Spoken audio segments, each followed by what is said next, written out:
Taking control of your life will make you successful and happier in the long run. Some people may think, how can someone with control over their lives be happy most of the time? Also, what does it take for someone to take full control of their life when there are a lot of things that happen in someone's life that makes us not feel control in ourselves? When you feel in control of your life, you know what to do with yourself at all times, and thinking about your goals for the future to accomplish that will make your life quality so much better for yourself. Like going to college and getting the job you really want. When you don't have control of your life, you could end up being angry or sad about yourself in the future because you didn't have control of your life, which is something hopefully no one wants for themselves. So it's imperative that you do have control in yourself because it will make you become happier in life. That translates to being successful. In 2014, researchers Tracy T.L. Chung, Marlene Gilbert, Flor Croce, and Dennis D. Ryder did a study to find out if people who have control of themselves were happier with their life. They did this by having 545 male and female individuals fill out a paper for 1 week to see if there is an association between control and happiness, and examines how regulatory focus, defined as the way people frame and direct their goal pursuit strategies, plays a role in this relationship. The present study examines the mediating role of regulatory focus, promotion, and prevention focus on the relationship between control and happiness. The results suggest that people with higher self-control are happier, possibly because they are more promotion focused on acquiring positive gains that they know will benefit themselves in multiple ways. So they pursue to maintain self-control to be successful in the long term and reap the benefits of it. Also, people with having control of their lives do all kinds of things that will make them successful, and with that being said, they will also be happy and content with themselves because they know that it is key for them to be happy. No matter what you go through, it's never too late to gain control of yourself and plan for the future, to know what you want in life and making sure you make that happen for your own sake.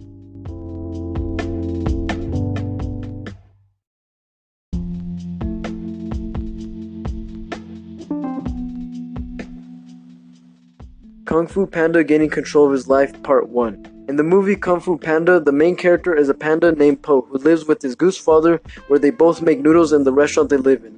Po wakes up from his sleep where he was having a dream that he was an ultimate ninja warrior fighting with the Furious Five, fighting off bad guys. Then he wakes up with his dad telling him to help serve the noodle bowls he's making in the restaurant his dad owns. Gaining control of your life when you don't know what to do can be quite difficult at times. It's even worse when you are forced to work with your parents side by side, not knowing what to do, like what Po has to do for the rest of his life. His whole life is being trapped with his dad making noodles for the locals in the village where he lives in. While that is happening, Po doesn't really know what his destiny is, aside from working at a noodle restaurant for the rest of his life. He thinks he will never become an ultimate ninja warrior at the state he's in, because all he is doing is working at a noodle shop with his goose father, doing the same thing every single day, doing nothing different where he can explore what reveals his true destiny. He lacks control of his life by him thinking he will never join the Furious Five or will never be trained by a master that will make him know that he will be doing with his life that will firstly benefit him and the rest of the people that live in his village. He truly thinks all that stuff will never happen in his life because for right now he doesn't have control of his life at the moment in the movie. Yeah, it's true that Po is a big guy, but at the same time he should regulate what he should be eating and how much. Because if he wants to become an ultimate warrior, he should be controlling his diet as well. Then he will be ready for the future knowing he is healthy, living his whole life to the fullest.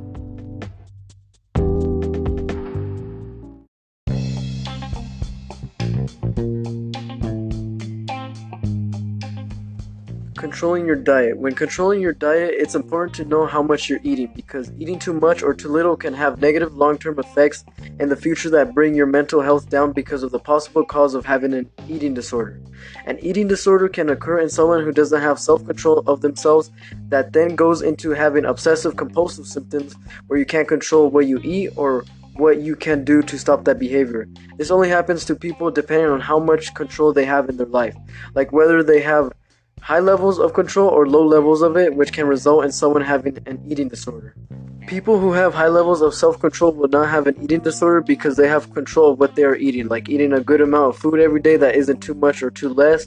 They self-regulate their eating habits on a daily basis that maintains their calorie intake for them to be healthy in the long term and not fall into an eating disorder. Also, they will not have an obsessive compulsive disorder because they have self-control. The other side of the spectrum for people who have low levels of self-control most of the time have an eating disorder that result in the person being overweight or underweight because they don't have control over themselves, which can decrease your mental health as well as decrease the control the person has over their lives to not have an eating disorder. The fear of losing self-control makes the person have obsessive compulsive disorder as well.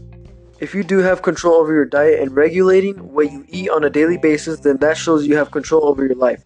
And to keep continuing that cycle to not lose self-control in the future, because not knowing the effects of what you're eating and not making sure you eat a good amount of food has a role in your mental state that can inevitably make you lose self-control that correlates to losing motivation and not knowing what to do in the future. As you get older and think about the future of your health, everyone comes across this and evaluates what is the right thing to do to have control over your life, because if you don't, then you're most likely to have an eating disorder with obsessive compulsive disorder that goes along with not having self-control of your life. This could potentially carry on to having an addiction with your phone because you want to escape the reality of life when it starts to be hard at times. So you avoid fixing your problems by using your smartphone for escapism that can last for months to years.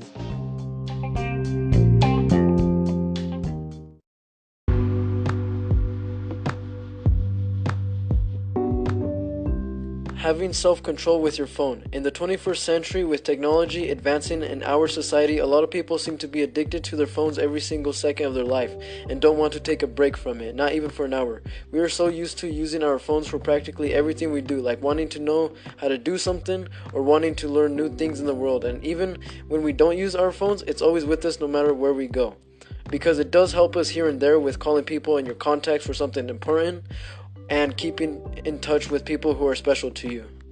But still, we shouldn't be addicted to our phones 24/7 of our lives, because that isn't necessary for someone to live their life to the fullest. It distracts us from being with your family or friends because people are so addicted to their phones that they don't care about the outside world or care for others, which is something that people should have control within themselves. But this is more challenging with kids who are young and parents just let them have their phones so they could play with it.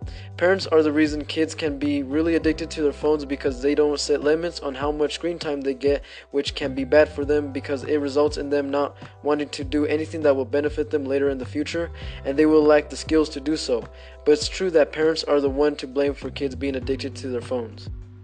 There is a link between family environment, self-control, friendship quality, and adolescents and teens who have a smartphone addiction and not have self-control over it, because their parents are the ones who made them that way in the first place, because of difficult family issues and domestic violence, which translates to the kids who are in those types of families to have no self-control over their phones, and it's not healthy for them. This is a problem all over the world that should be fixed, but it's really common in South Korea, as this research sets out to show what are the reasons for this. In 2018, Hae Jin Kim, Jin Yeon Min, Hyun Bok Min, Tai Jin Lee, and Seung Yoon Yu did a study aimed to investigate the association of adolescent smartphone addiction with family environment, and specifically domestic violence and parental addiction that makes kids have less self-control. Researchers used the 2013 National Survey on Internet Usage and Utilization data from the National Information Agency of Korea to gather their data to analyze. The researchers' findings suggest that family dysfunction was significantly associated with smartphone addiction. They also observed that self-control and friendship quality act as protective factors against adolescent smartphone addiction because they have other things to do other than being on the phones all day. A family environment that is dysfunctional can make kids and teens become addicted to their smartphones and make them lose all self-control of themselves, as they don't know what exactly they want in life for their future. I used to have a smartphone addiction last year and had a couple problems with my family as well that I can give an example of what it's like.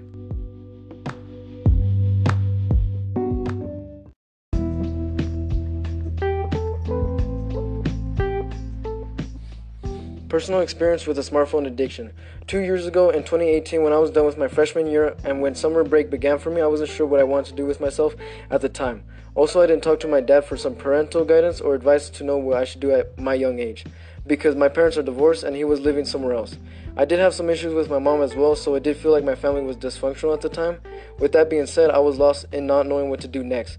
While I was having my summer break, I just went on my phone and started watching YouTube videos every day, without having breaks or limits within myself to not have so much screen time, and it also ruined my sleeping cycle early, like when I was in school. I would watch anything that would entertain me and continue to just be a lazy couch potato watching YouTube videos all day. I didn't know what self-control was or how to do it because I was so addicted to my smartphone that it took over my life. Looking back now, I know it wasn't healthy for me, but me analyzing it after years passed, I came to a conclusion what it was about, and now I know why I was watching YouTube videos all day was because it was a way of me escaping the stuff I was going through with my dad neglecting me and my other siblings at the time, also me having problems that were not easy to fix. I know me being on my phone all day was giving me some kind of comfort and escapism from the issues I was going through with my dysfunctional family in 2018. With me expanding my knowledge about this problem I used to have, helped me address it, and doing practices to prevent me from falling into that addiction again, like walking my dog, helping my mom with the groceries, getting a part-time job to help with rent, and spending more time with the family to fix some problems we might have. I learned all this from assessing myself in 2019 without looking up the internet, so it was all natural and healthy for me to help myself.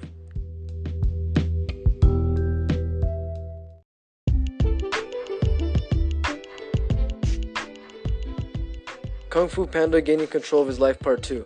Coming back to Po after some time passes by him not really knowing what he's going to do with his life, then one day Master Shifu holds a tournament to see who is worthy of being the ultimate ninja warrior to fight off any future bad guys from the village, and the person to pick who will be the warrior is Oogway, who is an old skilled fighting turtle that knows his decisions are always right.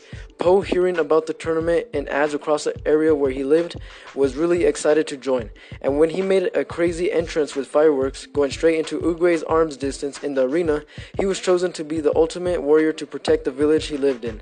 Everyone was shocked but just accepted it over time. Even Shifu submitted to it and decided to train him with the Furious Five to become the next ultimate warrior of that generation. Now Po is starting to gain control of his life with the help of Master Shifu guiding him to be the protector of any future bad guys who want to wreak havoc across the village. Then as Po begins to have control of his life and learning little by little what his true destiny is with his new master, bad guy Tai Lung escapes from prison, picking his prison locks with a bird's fallen feather. Shifu learns of Tai Lung's escape from Zeng and informs Oogway, who has a promise from Shifu, to believe in Po, and then he passed away onto the heavens in a stream of peach blossoms. While all this is happening, time is running out for Po to be ready to fight him.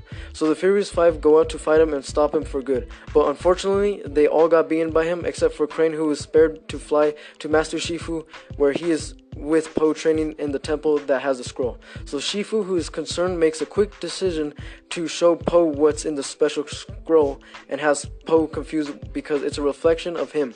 But then it came to him that he has full control of his life and now knows what he needs to do in his life, which is to defend the people he loves and values, which are his friends, his dad, and the village.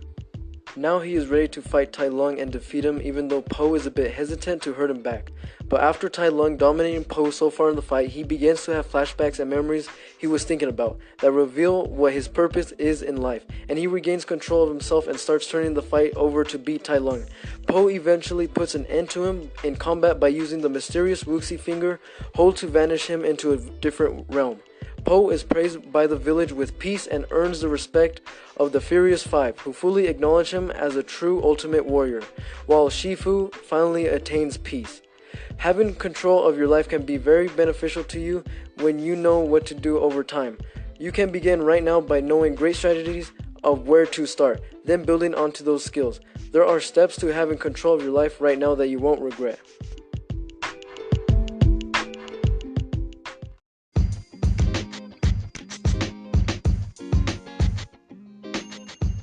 This strategy can help you take control of your life right now. Taking steps to have control in your life will be beneficial to you, especially if you're lost or clueless in what to do with yourself.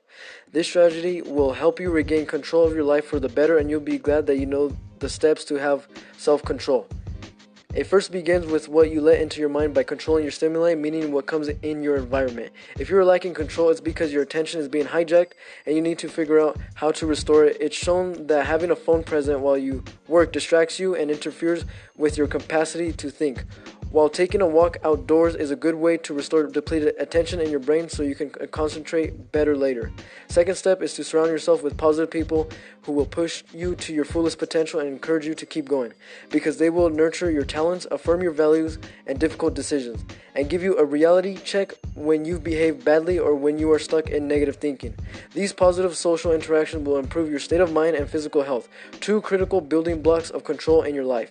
Third and final step is managing your emotions and beliefs. We sometimes believe into our unconscious beliefs, like thinking, no way this is possible to do, or how am I ever getting this job? This can make us feel overwhelmed, worried, and doomed.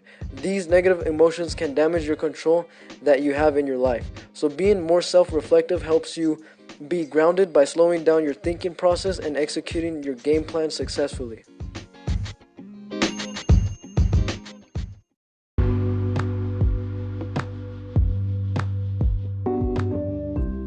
New and improved mindset. When you finally have full control of your life, you will feel so good about yourself because you now know what you want to do in your life that will benefit you in all kinds of ways, like planning for the future, controlling what's happening in your life, and maintaining yourself. Yeah, it was hard to do, but at the end, it was worth it, with you being overall happy about your life because you're not homeless with no job, smoking bad drugs on the street, or being unhealthy with yourself. Now that you have control in your life does not mean to ever stop that mentality, because here and there, you have to keep evaluating what you want in life to make sure you want to keep on striving and succeeding in what you're doing. You have to keep making sure you do everything you can to achieve your life goals.